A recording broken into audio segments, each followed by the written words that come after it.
Hello दोस्तों, स्वागत है आपका अपने YouTube चैनल केमिस्ट्री अड्डा में। आज के इस वीडियो लेक्चर में हम लोग ये देखेंगे कि आइसोटोप्स क्या होते हैं तथा हाइड्रोजन के कितने सारे आइसोटोप्स होते हैं और उनका हमारे डेली लाइफ में क्या इंपॉर्टेंस है। तो आइए देखते हैं कि आइसोटोप्स क्या होते हैं। आइसोटोप जो वर्ड है वो दो शब्द से मिलकर बना है, आइसो एंड टॉप्स। आइसो का मतलब होता है इक्वल एंड टॉप्स का मतलब होता है प्लेस, अर्थात वैसे एलिमेंट्स जिनका एक ही स्थान हो पूरे पीरियोडिक टेबल में। अब सवाल उठता है कि इनका स्थान एक ही जगह पे क्यों होता है। तो आप जानते हैं कि पूरे पीरियोडिक टेबल का जो क्लासिफिकेशन का बेसिस है वो एटॉमिक नंबर के आधार पर किया गया है। एटॉमिक नंबर के बढ़ते क्रम में एलिमेंट को सजाया गया है।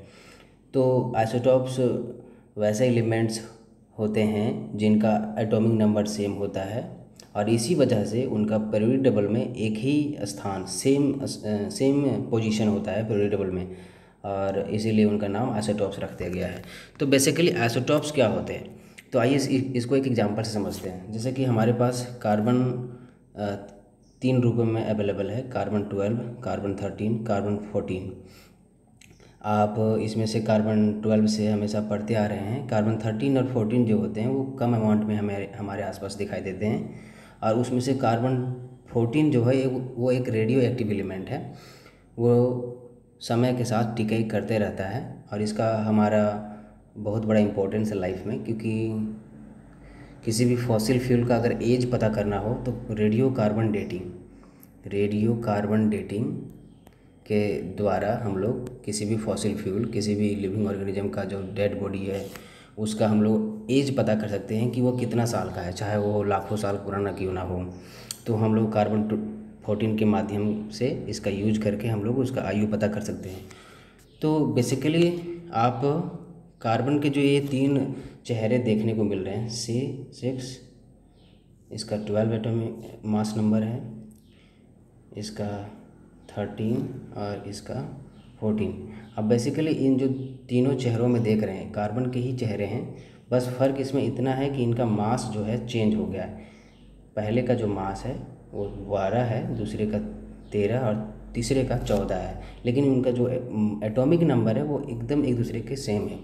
तो इसीलिए आइसोटोप्स को इस तरह से डिफाइन कर सकते हैं कि एक ही एलिमेंट के वैसे रूप, चेहरे जिनका एटॉमिक नंबर सेम हो लेकिन मास नंबर डिफरेंट हो, तो हम उन्हें आइसोटोप्स कहते हैं।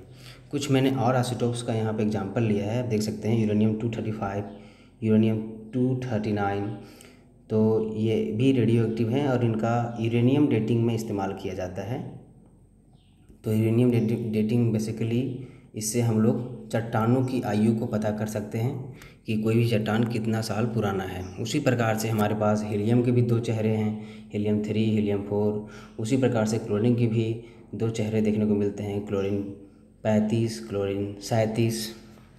हमारे पीरियोडिक टेबल में तीन ऐसा एक एलिमेंट है जिसके टोटल 10 स्टेबल आइसोटोप्स हैं। उसके बाद जेनन भी, उसके पास भी 8 स्टेबल आइसोटोप्स हैं। इस प्रकार से हमने देखा कि आइसोटोप्स क्या होते हैं। अब आइए देखते हैं कि हाइड्रोजन के कितने सारे आइसोटोप्स होते हैं और उनका हमारा डेली लाइफ में क्या इंपॉर्टेंस है। तो हाइड्रोजन के मूलभूत 3 आइसोटोप्स होते हैं जिनका हम लोग प्रोटियम, ड्यूटेरियम, ट्राइटियम कहते हैं।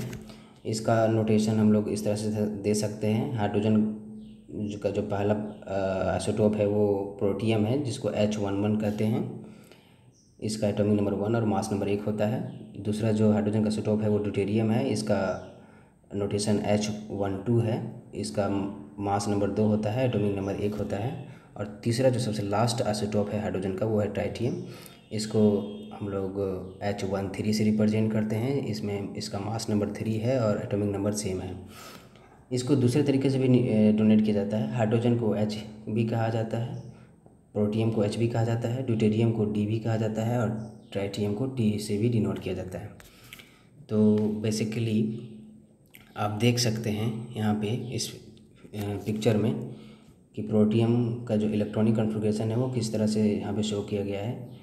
ये K सेल को रिप्रेजेंट कर रहा है। K सेल में आप देख सकते हैं ये जो गोलाकार दिखाई दे रहा है वो इलेक्ट्रॉन को रिप्रेजेंट कर रहा है। एक इलेक्ट्रॉन इसके चारों तरफ घूम रहा है, बीच में ये न्यूक्लियस है और इस न्यूक्लियस में आप जानते हैं न्यूट्रॉन और प्रोटॉन रहते हैं। उसी प्रकार से ड्यूटेरियम में है, सभी के बाहरी शेल में एक एक इलेक्ट्रॉन है। चूँकि इसका एटॉमिक नंबर सभी का 1 होता है, इसलिए बाहरी शेल में भी एक एक इलेक्ट्रॉन आपको देखने को मिल जाता है के सेल में। लेकिन आप जब न्यूक्लियस में देखेंगे तो न्यूक्लियस में अलग अलग आपको नंबर ऑफ़ प्रोटॉन्स और नंबर ऑफ़ न्यूट्रॉन्स अलग अलग दिखाई देंगे। तो ड्यूटेरियम में आप देखेंगे ध्यान से तो इसमें आपको एक प्रोटॉन दिखाई देगा, एक न्यूट्रॉन दिखाई देगा। लेकिन आप ट्रिटियम में देखेंगे तो एक प्रोटॉन है और इसमें आपको 2 न्यूट्रॉन दिखाई देंगे। वहीं प्रोटियम की बात करें तो इसमें किसी भी तरह का न्यूट्रॉन आपको दिखाई नहीं पड़ रहा। तो हम लोग न्यूट्रॉन की संख्या कैसे निकालते हैं? आपको पता है कि किसी भी एलिमेंट का जो सिंपल सीरियल नंबर होता है वो उसका एटॉमिक नंबर होता है और उसके जो मास नंबर हैं उसको हम लोग ए से डिनोट करते हैं। अगर मास नंबर में एटॉमिक नंबर यानी कि उसका सीरियल नंबर माइनस कर देते हैं तो हमें उसका न्यूट्रॉन का संख्या निकल जाता है। तो अगर H11 में हम लोग पता करें कि न्यूट्रॉन की संख्या कितनी है तो ये होता है उसका मास नंबर, ये होता है उसका एटॉमिक नंबर, दोनों को माइनस करेंगे तो 0 आएगा। तो न्यूट्रॉन की संख्या जो है इसमें 0 है, इसमें जो न्यूट्रॉन की संख्या है वो 0 होगी, n=0। लेकिन वहीं अगर हम लोग ड्यूटेरियम की बात करें कि ड्यूटेरियम में कितने नंबर ऑफ़ न्यूट्रॉन्स हैं तो कैसे पता करेंगे? ड्यूटेरियम को एक्चुअली इस तरह भी डिनोट कर सकते हैं H12। तो इसमें देख सकते हैं इसमें 2 मास नंबर है इसका और एक एटॉमिक नंबर है, दोनों को माइनस करेंगे 2 - 1 बराबर 0। यही आपका न्यूट्रॉन की संख्या बताता है। इसलिए ड्यूटेरियम में एक न्यूट्रॉन है। अगर ट्राइटियम की बात करें तो ट्राइटियम को इस तरह से डिनोट कर सकते हैं H इस तरह से। इसमें मास नंबर 3 है मास और इसका एटॉमिक नंबर 1 है। 3 - 1 करेंगे तो 2 आएगा। तो ये इसका न्यूट्रॉन की संख्या को रिप्रेजेंट कर रहा है। और भी बेसिक डिफरेंसेस हैं, आइए देखते हैं कि वो बेसिक डिफरेंसेस क्या क्या हैं। अगर इनके एटॉमिक नंबर की बात करें तो एटॉमिक नंबर चूँकि सभी का 1 1 1 सभी का सेम होता है तो इसलिए इनका प्रॉपर्टीज़ भी और इलेक्ट्रॉनिक कॉन्फ़िगरेशन भी सेम होगा। तो इलेक्ट्रॉनिक कॉन्फ़िगरेशन की बात करें तो 1s1, इसका भी 1s1, इसका भी 1s1 होगा। बाहरी सेल में एक इलेक्ट्रॉन इसके पाए जाएंगे। अगर हम लोग इसके एटॉमिक मास नंबर की बात करें तो इसका मास नंबर 1 होता है, इसका मास नंबर 2 और ट्राइटियम का मास नंबर 3 होता है। प्रोटॉन्स की संख्या की बात करें तो प्रोटॉन की संख्या कितनी होगी? जितना उसका एटॉमिक नंबर है उतना ही उसका प्रोटॉन होगा। तो इसमें 1, इसमें भी 1, इसमें भी 1। उसी प्रकार से अगर हम लोग इलेक्ट्रॉन की बात करें तो जितने प्रोटॉन की संख्या होती है उतनी ही इलेक्ट्रॉन की संख्या होती है और उतनी ही परमाणु संख्या यानी जड़ होती है। तो इस प्रकार से इलेक्ट्रॉन की संख्या की बात करें तो तीनों आइसोटॉप्स में एक एक इलेक्ट्रॉन पाए जाएंगे। लेकिन अगर वहीं न्यूट्रॉन की संख्या की बात करें तो न्यूट्रॉन अलग अलग होगा। चूँकि न्यूट्रॉन की संख्या निकालनी हो तो मास नंबर में हम लोग एटॉमिक नंबर माइनस कर देंगे। तो चूँकि प्रोटॉन हाइड्रोजन की बात करें जिसको सिंपली प्रोटॉन भी कहते हैं, तो अगर इसमें न्यूट्रॉन की संख्या बात करें तो इसमें 0 आएगा, इसमें 1, इसमें 2 आएगा। उसी तरह से अगर मॉलिक्यूलर फार्मूला की बात करें तो हाइड्रोजन दूसरे हाइड्रोजन से मिल करके H2 बना देता है। उसी प्रकार से एक ड्यूटेरियम दूसरे ड्यूटेरियम से मिलकर D2 बना देगा। उसी तरह से एक ड्यूटेरियम दूसरे ड्यूटेरियम से मिलकर T2 बना देगा। तो ये हमें आसपास H2, D2 और T2 के रूप में दिखाई पड़ते हैं। अगली जो बात हम लोग करेंगे वो रिलेटिव एबंडेंस की बात करेंगे। आप हाइड्रोजन सबसे ज़्यादा आपको आसपास बहुतायत मात्रा में मिलेगा, ये लगभग 99.984% इन्वायरमेंट में आपको देखने को मिलेगा। ड्यूटेरियम जो है वो बहुत ही कम, 1000 से 1000वां हिस्सा से भी बहुत कम आपको देखने को मिलेगा। ट्राइटियम तो इससे भी बहुत ही लीस्ट मात्रा में, सबसे लोवेस्ट मात्रा में मिलता है, 10 के पावर -15%। पूरे नेचुरल हाइड्रोजन का 10 के पावर -15% ही ट्राइटियम हमारे पास अवेलेबल है। ये रेडियो एक्टिव नेचर का होता है, हमेशा डिके करते रहता है हाइड्रोजन में ताकि अपना स्टेबिलिटी को गेन कर सके। ये जो रेडियो एक्टिव एलिमेंट है उसका काफ़ी बड़ा इंपॉर्टेंस है जो आगे हम लोग देखेंगे हाइड्रोजन बॉम्ब्स वगैरह में, और किसी भी रिएक्शन मैकेनिज्म को समझने के लिए इसका इस्तेमाल किया जाता है। दूसरी बात अगर हम लोग यहाँ बात करें इसके फिजिकल और केमिकल प्रॉपर्टीज़ की, तो मैंने कहा कि इनका इलेक्ट्रॉनिक कॉन्फ़िगरेशन जो है 1s1 सभी का होता है। तो चूँकि किसी भी एलिमेंट का जो केमिकल प्रॉपर्टी है वो उसमें पाए जाने वाले इलेक्ट्रॉनिक कॉन्फ़िगरेशन के आधार पर करते हैं। और चूँकि इनका इलेक्ट्रॉनिक कॉन्फ़िगरेशन लगभग ऑलमोस्ट सेम है सभी का, ऑलमोस्ट क्या सभी सेम ही है, इसलिए इनका जो केमिकल प्रॉपर्टी होगा वो लगभग सेम होगा, सभी का सेम केमिकल प्रॉपर्टी होगा। फिजिकल प्रॉपर्टी भी समहाउ सेम होगा, थोड़ा बहुत चेंजेस आएंगे क्योंकि मास नंबर बढ़ता चला जा रहा है। मास नंबर बढ़ता चला जा रहा है, इसलिए थोड़ा बहुत चेंजेस आएंगे। लेकिन केमिकल प्रॉपर्टी की बात करें तो इसमें भी सेम होगा, बस फ़र्क इतना होगा कि एक आइसोटोप दूसरे आइसोटोप से ज़्यादा फास्टली रिएक्ट करेगा और कोई एक कम करेगा। तो अगला जो हम लोग बात करेंगे वो रिएक्टिविटी की बात करेंगे।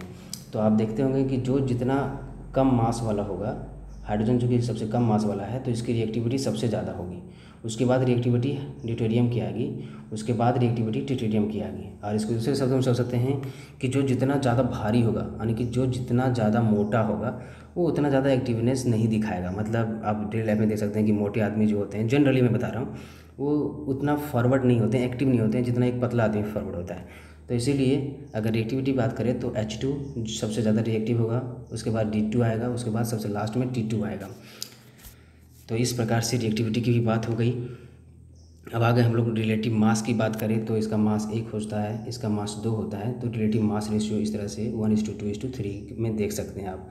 डिस्कवरर की बात करें तो हाइड्रोजन को कैवेंडिश ने 1766 में खोजा था। ड्यूटेरियम जो है यूरे के द्वारा 1931 और उसके सहयोगियों के द्वारा खोजा गया था। ट्राइटियम की बात करें तो ब्लिंकली और गॉर्डले 1934 में इसको खोजा था। एम्पियर बीपी मैंने बताया था, स्लाइड डिफरेंस फिजिकल प्रॉपर्टीज़ में चेंज आएंगे क्योंकि इसका मास नंबर थोड़ा अलग अलग है, तो इसलिए फिजिकल प्रॉपर्टीज़ भी थोड़ा बहुत इनमें थोड़ा सा बहुत अंतर आएगा। तो एमपी देख सकते हैं, हाइड्रोजन का जो एमपी है वो 13.8 है, ड्यूटेरियम का 18.7 है, ट्राइटियम का 20.6 है। बॉन्ड एनर्जी की बात करें तो चूँकि आप देख सकते हैं जैसे जैसे मास बढ़ेगा तो उनको तोड़ने में भी ज़्यादा ऊर्जा की खपत लगेगी। तो सबसे ज़्यादा बॉन्ड एनर्जी जो है ट्राइटियम का आपको देखने को मिल जाएगा।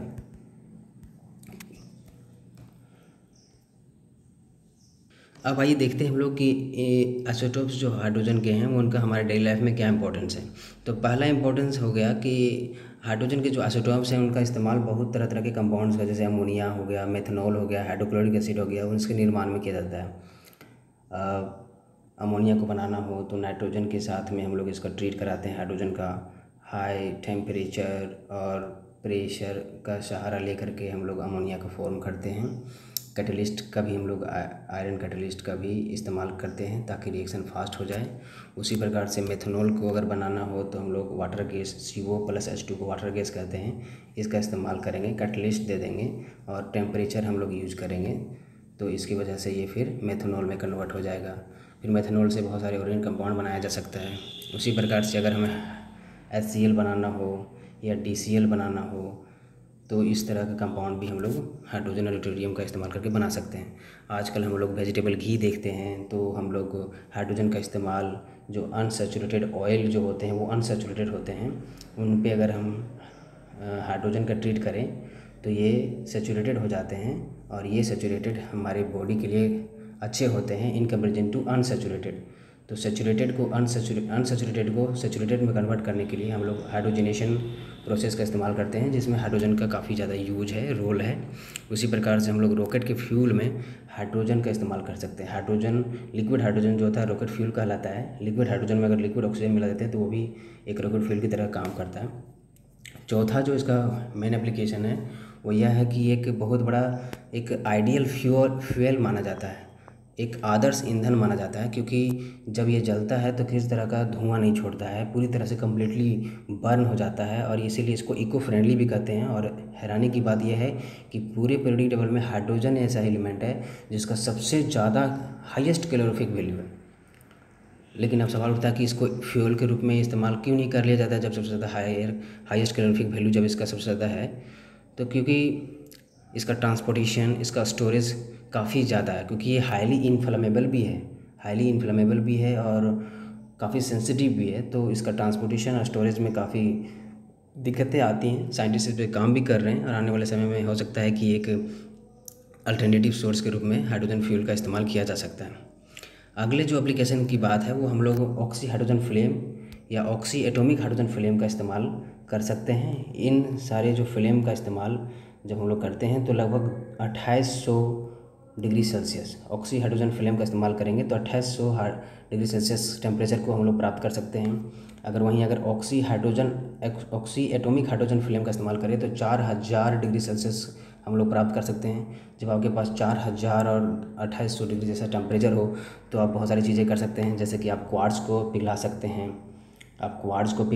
हैं, आप प्लेटिनम को पिघला सकते हैं, आप वेल्डिंग के लिए भी इसका इस्तेमाल कर सकते हैं। उसी प्रकार से अगर अगले इसका यूजेस की बात करें तो डिटोरो कंपाउंड्स को बनाने में इस्तेमाल कर सकते हैं। आप बहुत सारे केमिकल और बायोलॉजिकल सिस्टम के अंदर हो रहे केमिकल रिएक्शन के मैकेनिज्म को समझने के लिए कर सकते हैं। इसका बम्बार्डमेंट में करा सकते हैं इस्तेमाल। इसका इस्तेमाल हाइड्रोजन बॉम्ब को बनाने में भी कर सकते हैं और न्यूक्लियर रिएक्शंस भी इससे करा सकते हैं। तो इस तरह से आपने देखा कि हाइड्रोजन के कितने सारे आइसोटॉप्स होते हैं और उनका हमारे डेली लाइफ में क्या इस्तेमाल है। I hope you guys understand all these things. Thank you for watching my videos.